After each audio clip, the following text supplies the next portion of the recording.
Okay guys, तो आपका स्वागत है एक नई वीडियो में। और इस वीडियो में मैं जो है अनबॉक्सिंग करने वाला हूँ महिंद्रा थार। जैसे कि आप देख सकते हैं मैंने रेड कलर की मंगाई है। और ये जो है सारे मॉडल्स जो है आपने सोच रहे होंगे मैंने कहाँ से मंगाया है, तो आप मंगा सकते हैं इसे महिंद्रा रिटेल डॉट शॉप। सारे ही मॉडल्स में आपको ओपनिंग हेडलाइट, ओपनिंग डोर्स मिलेंगे, ओपनिंग इंजन, ओपनिंग बूट। इसके अलावा हेडलाइट्स जो है आपको जलती हुई मिलेंगी हर मॉडल में।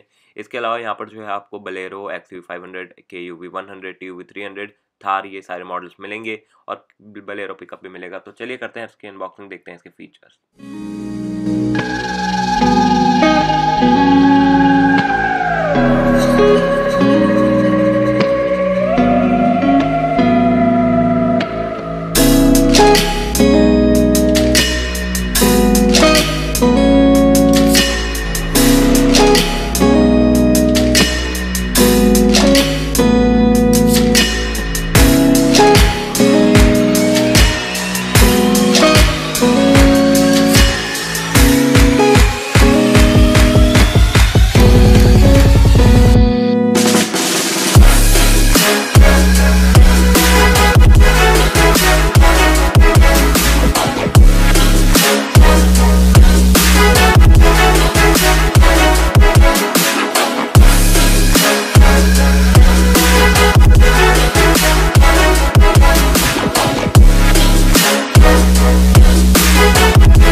ओके, तो मेरे को लगता है आपको ये वीडियो पसंद आई होगी। अगर आपको ये पसंद आई, लाइक करें, सब्सक्राइब करें, शेयर करें। जय हिंद, वंदे मातरम।